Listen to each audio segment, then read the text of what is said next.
Hey, what's up? I'm Luke. I'm gonna be going over the non-negotiables I have to where if I follow these 80% of the time, it's gonna be very, very, very difficult to regain any fat that I've lost, to get fat, to overeat excessively, and to progress at all in my physique.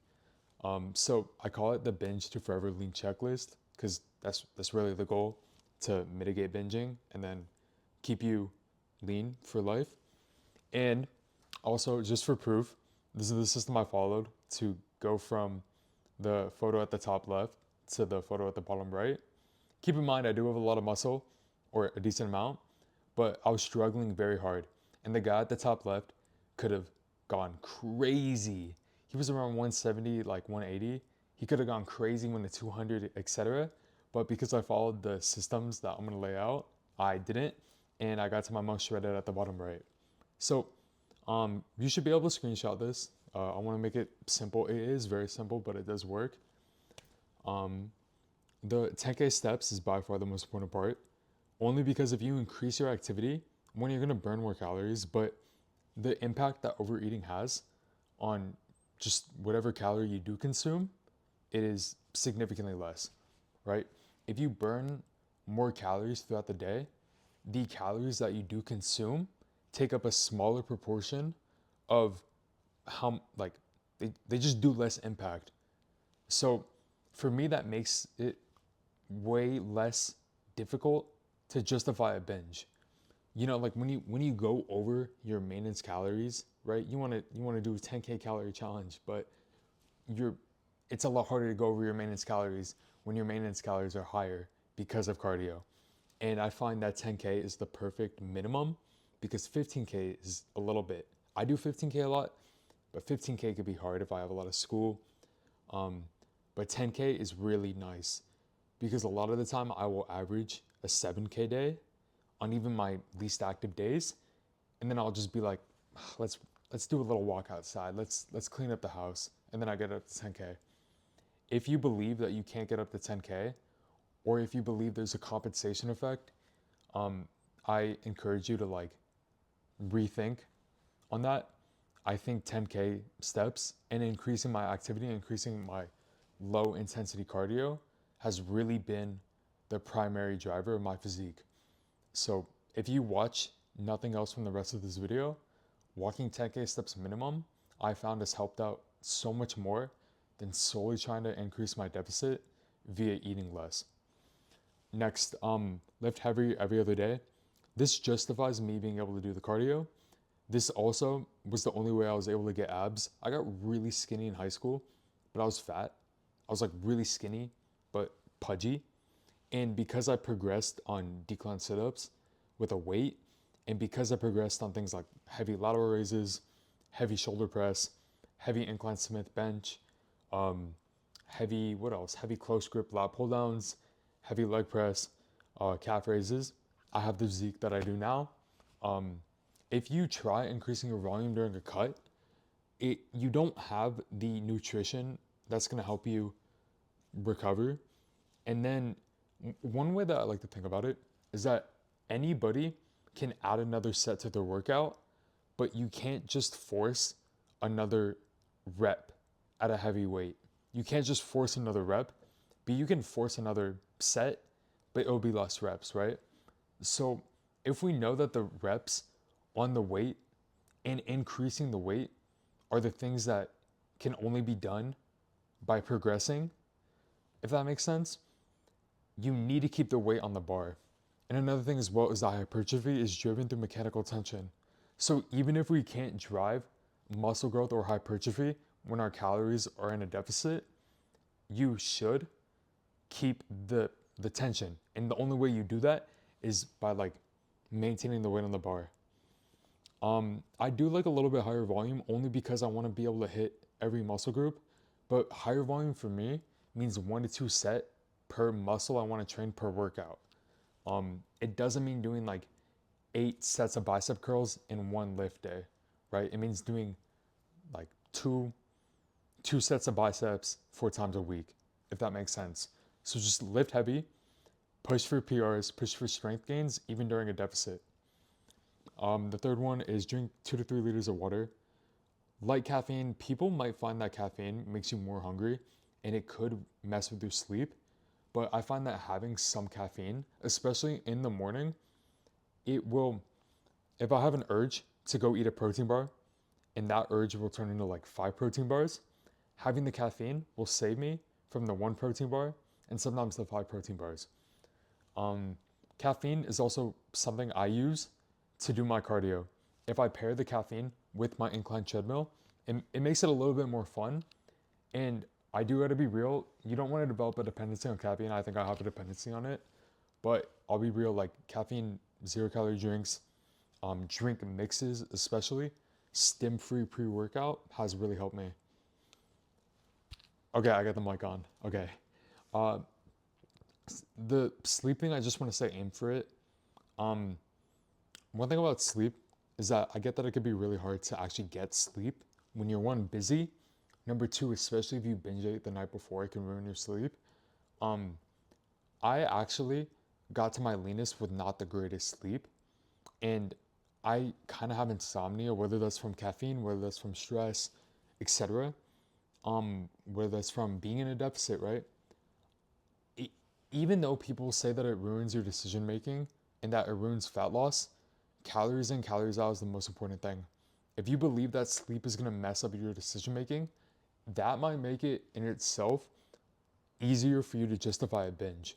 So I'm telling you to aim for 7 hours. Don't go out super late, 2, 3, 4 nights in a row, right? But if you if you're trying to get 7 hours or more and you can't, just understand you're gonna be okay. Don't freak out. Delay your first meal 4 to 6 hours after waking. I get hungry in the mornings, bro. But if you have a habit of binge eating, if you have a habit of overeating, it can be very easy to just kind of like always want food, right? But if I'm hungry in the morning, I'm hungry at night. I know that I'm gonna have less willpower at night. And if I had to pick, just straight off the back, I'm gonna not want to eat in the mornings because I can have caffeine. I could focus on working on something else. And if you're worried about training fasted, please don't worry about training fasted. There's a minimal benefit you have from carbohydrates, etc., insulin.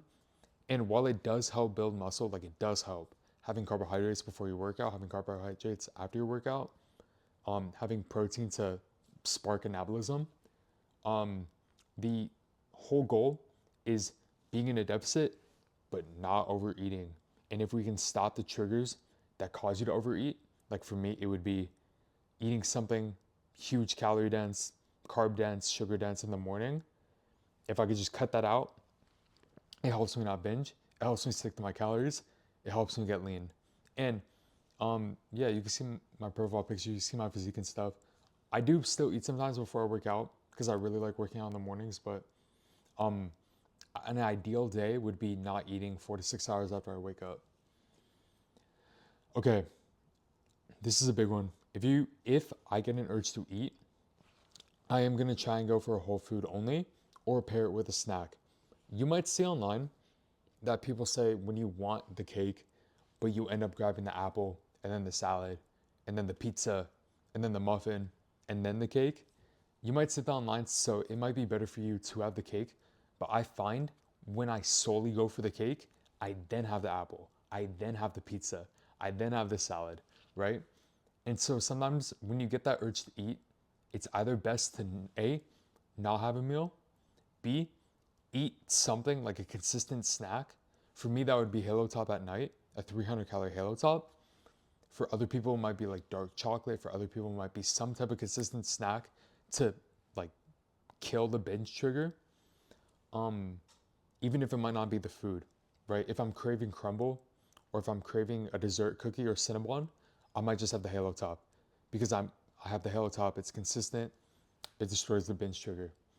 But I find when I go for whole foods, I find when I go for beef, apples, low calorie, maybe 500 calories of broth, a salad, an apple, and then maybe a protein bar. In total, that's like 500 calories. I find it can stop a binge trigger. And if I go over by my calories by like 500, I can do cardio and it's fine. But Whole foods have satiated me a lot more. They give me a lot less acne. I have a lot better skin. I just feel a lot better. I know that I can get through a deficit without killing myself if I'm eating whole foods because I know I'm getting the nutrients I need. Um, but if you get the urge to eat, I encourage you to eat more whole foods instead of giving into the craving, just because the craving gets turned into like an endless indulgence. Avoid hyperpalatable foods at home. Yeah, this one's hard if you live with family, but I found that if I try and keep like snacks in my house, especially like snacks I really like popcorn, protein bars, protein cereal, I don't do well with it. I will justify eating it. So I try to keep hyperpalatable foods that I really like out of my house.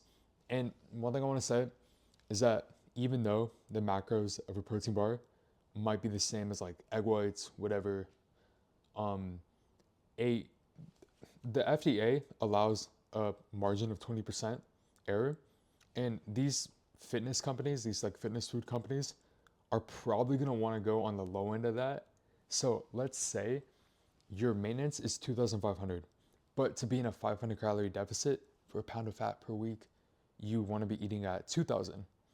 If you only ate protein bars and the margin of error was 20% wrong, the 2,000 calories you thought you were eating might be 2,400, 20%. Your 500 calorie deficit turns into a 100 calorie deficit. And if you're stalling for weeks and weeks and weeks and weeks, when you're trying to not be at maintenance, that can lead to a binge because you could be like, F it, why am I even doing this, right?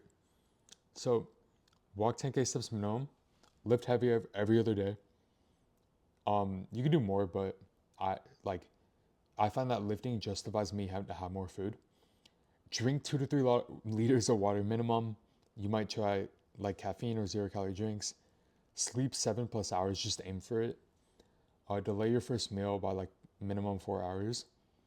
Um, Even if you're hungry, just commit to it. If or when you get the urge to eat, uh, try to eat a whole food or pair the craving that you were gonna have with whole foods to keep yourself more full, satiated, and let the hunger die. And then avoid hyperpalatable sugar foods at home. The whole goal with these non-negotiables is yeah, burn calories, but it's to make impulsive eating harmless. All right. If you do overeat, like the the typical identify why, reflect on your emotions, don't identify with the binge, like the typical stuff you hear online that hasn't really worked for us. But what I want you to do is I want you to walk 10K steps that next day. I want you to lift weights that next day. But like don't if you ate a huge carb processed food dense meal the night before and then you wake up the next morning to go and to go and lift, it's probably not the best idea.